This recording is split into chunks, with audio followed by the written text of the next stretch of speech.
Hi, my name is Ashley Graham and I am a pre-service geography teacher. Recently, I marked a Geography IA2 summative assessment using an instrument-specific marking guide, or ISMG. After marking, I took part in a moderation meeting with my peers, Bailey, Han, Eric, and Connor, to ensure that our marking was consistent, fair, and aligned with the student standards that we are developing as future teachers. This work aligns with the Australian Professional Standards, for example 5.1, Assess Student Learning. Moderation was absolutely crucial in making sure my marking was valid and reliable. According to Sadler 2016, valid and reliable assessment practices depend on two key elements: moderation and collaboration, where moderation helps teachers apply assessment criteria consistently, while collaboration involves aligning individual judgments with agreed upon standards. Together, these practices ensure that grades and feedback accurately reflect student achievement, reducing bias and promoting fairness. Without these processes, assessments can become subjective, leading to unreliable results. Reflecting on this, I realized that moderation does more than just checking marks. It challenges us to unpack any unconscious bias that we may bring to our marking. Hattie 2012 also highlighted that moderation deepens our understanding of assessment criteria and how to apply them consistently. During moderation, we compared our marks to find patterns and outliers, and we discussed how we interpreted the ISMG criteria so we could agree on fair judgments. This process really strengthened my confidence that our assessments genuinely reflected the students' achievement. One weakness I did notice was applying cognitive verbs accurately. For example, the difference between effective and sufficient and competent and proficient in applied contents throughout the whole assessment. To make sure that I'm using the ISMG consistently and fairly, my next step would be to review the senior geography syllabus and practice applying these with student work and marking. This will help me to ensure that I'm not only marking accurately, but also giving students clear and actionable feedback if I understand them for myself. This directly links to APST 5.3, making consistent and comparable judgments. Klonowski and Wyatt Smith argue that moderation helps teachers build a shared understanding of what quality work looks like. Through these discussions, we are creating a collective sense of fairness and consistency that students, teachers, and parents can all trust. A strength I did identify was my consistent use of the ISMG across the whole assessment, not just in single questions, as some assessments and exams can mark sections or questions about one criterion of the ISMG. But in this sample, I paid particular attention to the examples of spatial patterns and how the student linked human processes to place and identity throughout each section of the report. This commitment aligns with APST 6.2, engaging in professional learning to improve my practice. Accurate record keeping.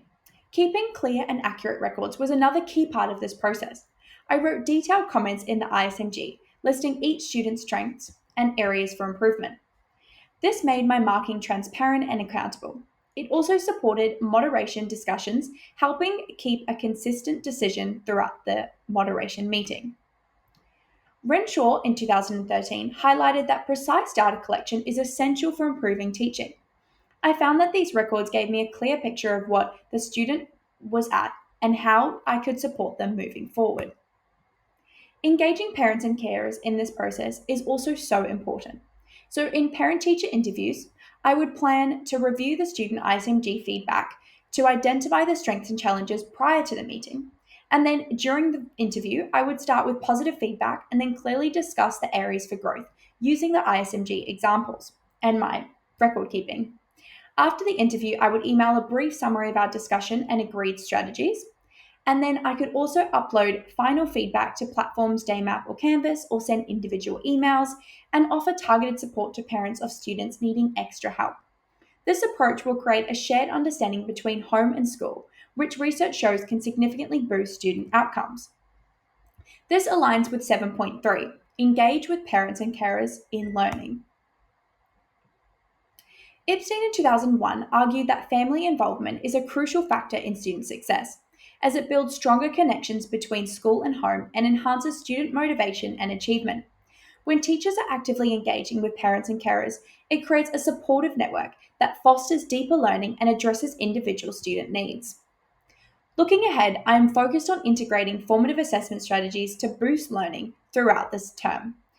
I plan to use vocabulary bump up activities to strengthen the students' use of cognitive verbs and geographic language, which I noticed was a weakness through marking this assessment. For example, a basic sentence like tourism can change a place's culture and environment could be bumped up into tourism transforms the cultural landscape and modifies environmental features, leading to both positive and negative impacts on sustainability. Other formative assessments I would use would be exit slips at the end of lessons to quickly check for understanding and adjust my teaching in response. Mini quizzes like Quiz Is to track how the students are applying key concepts, understanding, or even using cognitive verbs. And also think, pair, share tasks throughout to encourage collaborative discussion and deeper analysis.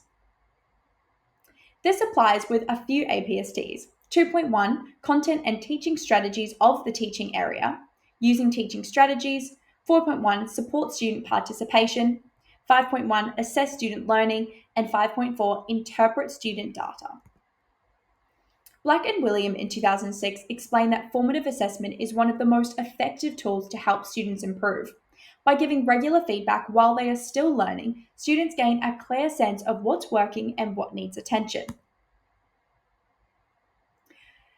In my final reflection, I am committed to building on this experience of moderation by continuing professional development in ISMG application, seeking feedback from my mentors like supervising teachers and lecturers and colleagues, and practicing my refining of the use of moderation techniques. This ongoing commitment ties back to APST 6.2 and 6.3, engaging in professional learning and engaging in with my colleagues to refine my practice. Thank you.